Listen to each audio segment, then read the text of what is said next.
Hey everyone, welcome back for another deep dive. So you wanted to know more about what's up with Ubisoft in France, huh?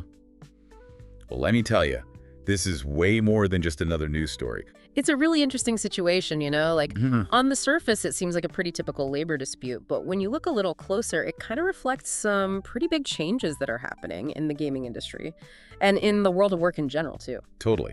Okay, so for those who are just joining us, over 700 Ubisoft employees in France are on strike right now. And this isn't just a short little protest. This is a full-on 3-day walkout. That sends a pretty strong message, don't you think? Oh, absolutely. This level of, coordinated action, especially at a company known for its creative output, well, it speaks volumes about how unhappy Ubisoft's workforce is right now. Right. And it seems like the thing that set this all off is this new return-to-office policy Ubisoft's put in place. It's like they're calling everyone back to their desks, saying things like it'll lead to better collaboration and boost creativity, all that jazz. But is that really all it is? Well, that's the million-dollar question, isn't it? What's particularly interesting is that Ubisoft's stock performance hasn't been great lately. Actually, they've taken quite a hit. So, it makes you wonder if this sudden push to get everyone back in the office could also be a way to try and appease investors, showing them they're in control and that everyone is being productive, even if it means sacrificing employee satisfaction a bit. So maybe it's kind of like a corporate smokescreen. Like they're trying to look all decisive and in control, even if it means shaking things up in a way that feels, I don't know, kind of out of touch with how work is done these days. And speaking of feeling unheard, the French Game Workers Union, the STJV, is leading the charge on this one. And they are not holding back about how Ubisoft has handled this whole thing. Yeah, absolutely. The STJV is saying this return to office mandate isn't just a huge pain for employees, it's also a breach of trust. We got to remember that a lot of these developers probably changed their whole lives around being able to work remotely. They made big personal and professional commitments based on the understanding that they'd be able to keep that flexibility. It's got to be frustrating. It's like being offered this amazing meal, and right as you're about to take a bite, someone swaps it out for a stale sandwich. Exactly. And that feeling of betrayal can really be demoralizing, especially when it's coming from a company that you're pouring your creative energy into. And this all gets even more complicated when you remember that this isn't even the first time Ubisoft employees have gone on strike this year. Wait, seriously? Tell me more. Back in February, Ubisoft France employees walked off the job over low wages. Apparently, they were offered raises that didn't even keep up with inflation. And, well, as you can imagine, that didn't go over very well. Yeah, talk about kicking them while they're down. So first they're dealing with not getting paid enough, and then this new policy comes along. I can definitely see why they're furious. Exactly. And it makes you look at this return to office policy in a whole new light. Is it possible Ubisoft is using this as a distraction from the whole issue of fair compensation? Now that is a very good question. Is this a classic example of a big company trying to control the narrative and shift attention away from something more damaging? It's definitely possible, and it kind of highlights this bigger tension we're seeing in a lot of different industries these days, especially ones that rely on creative people.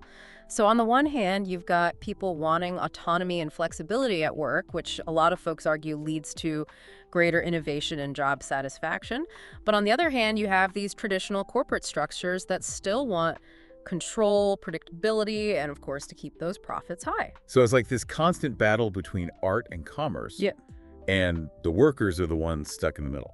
In a way, yeah. And I think what makes the Ubisoft situation so interesting is that it really highlights this tension. You have all these talented people demanding to be treated like partners and not just cogs in a machine, while the company is trying to juggle both internal and external pressures. It's like we're seeing a microcosm of these larger trends happening around the world, isn't it? Uh, It's not even really about video games anymore. It's about trying to define what work looks like in the 21st century. But before we get too lost in the metaverse, let's bring things back down to earth for a minute. Yeah, I agree. Let's look at some specific examples to illustrate how these competing forces are playing out in the gaming industry and what it could mean for the future of game development, too.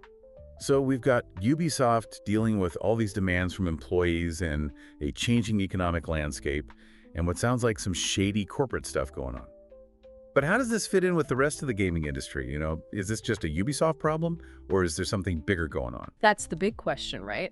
And honestly, the answer is probably a little bit of both. I mean, the situation at Ubisoft definitely highlights some problems that exist across the entire industry, but their specific issues might also be because of certain management choices or their company culture. Okay, so help me understand this. What are some of these industry-wide problems you're talking about? Well, For one thing, the gaming industry, for all its glitz and glamour, is facing some serious challenges right now.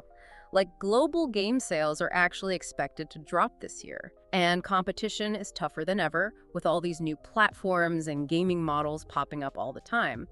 This puts a lot of pressure on those big established companies like Ubisoft to deliver hits, cut costs, and make sure their investors are happy. So what you're saying is that even these big gaming giants aren't safe from economic realities. Exactly. And when profits start shrinking, one of the first things companies look at is labor costs.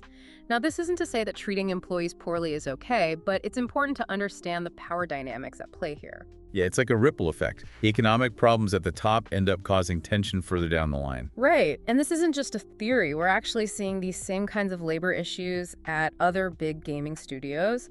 Take Bandai Namco, for instance. They've been in the news because they're allegedly pressuring employees to quit, and they've suddenly canceled a bunch of projects, including a really hyped-up RPG that was already being developed.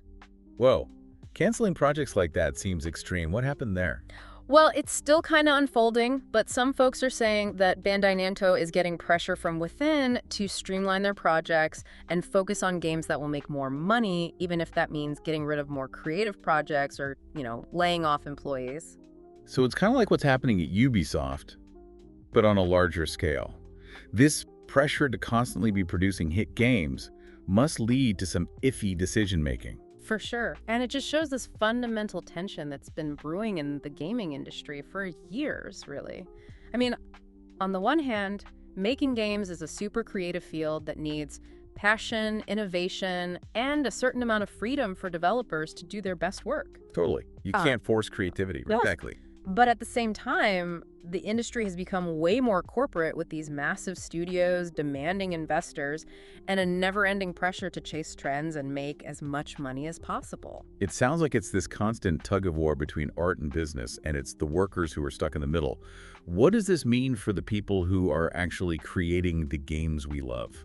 That's the million-dollar question, and there's not an easy answer. But I think all these strikes and walkouts and protests we're seeing show that game developers are starting to realize that their work has value and they deserve a voice in how the industry moves forward. It's like they're realizing how much power they have if they work together.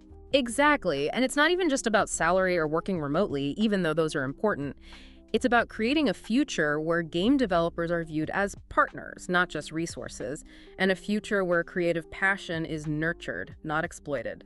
Okay, so if this is a wake-up call for Ubisoft and the entire industry, what's next?